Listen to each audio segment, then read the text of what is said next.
2025年11月18日星期二，散文陳伯的給自己的情書。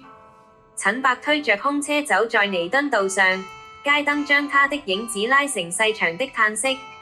他手中那38元硬幣和紙幣因拿緊在掌心中而生痛，這疼痛竟與40年前在夜店豪擲出1000元大鈔時，指尖觸碰紙幣的觸感莫名相似。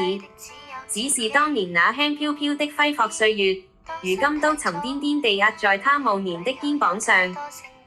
茶餐廳飄來燒鵝油香，他望着霓虹燈下的名記燒臘，忽然想起30多歲那年與股友阿強在容記把酒言歡的夜晚。那時剛賣出手中和記黃埔的股票，賺得的5萬塊還沒在口袋放暖，就化作滿桌包心刺肚與2瓶軒尼詩 XO 白蘭地。當年若將那5萬塊錢存入銀行的定期戶口，在那高息的年代把那筆錢滾存下去，或多或少該能滾成幾十萬元了，足夠他當年在深水埗買套小型唐樓安度晚年。理財要趁早啊，陳生。保險公司的財富策劃經理當年總這麼說，可是他那時寧可把時間耗在麻將台上攻打四方城，研究13邀與碰牌吃糊的秘技，也不願分半刻鐘看懂這份給自己的情書。月供儲蓄計劃的複利魔力。現在經過中銀櫥窗看見強積金自願性供款的宣傳海報，那行廣告宣傳寫着今日儲蓄決定明日生活的標語，像根針扎進他昏花的老眼，使他眼淚直流。轉過西洋菜南街，藥房燈箱影亮他拘留的身形。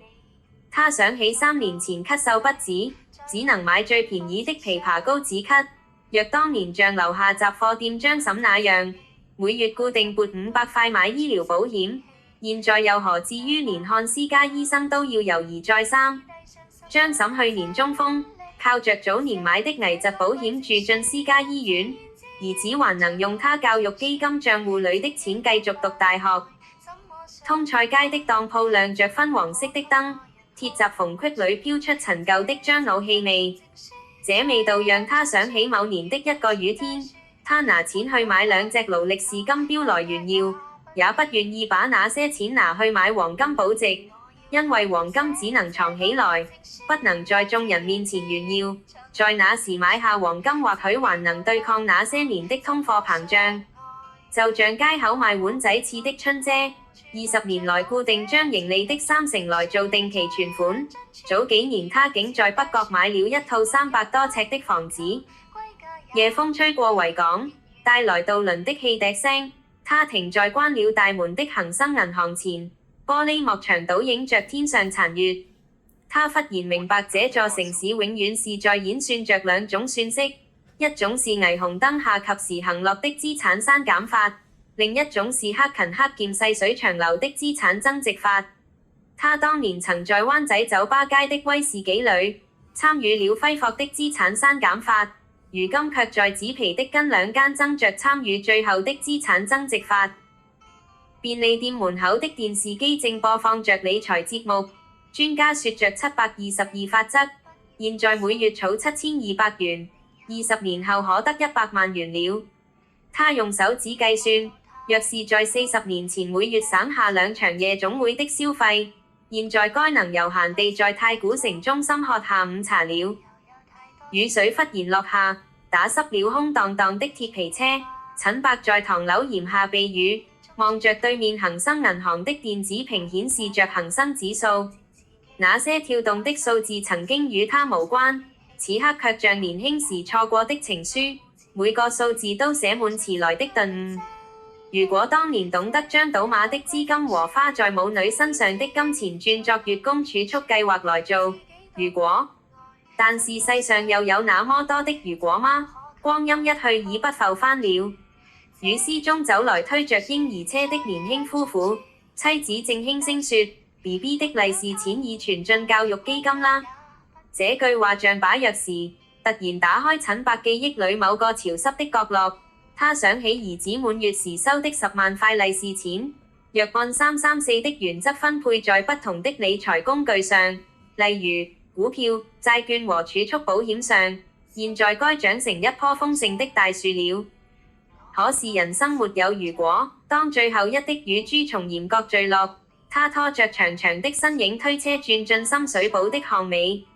紙皮在雨中散發着霉味，街角殘留下來仍掛着的中秋節燈飾忽明忽暗。他想起月餅會這種古老的儲蓄方式。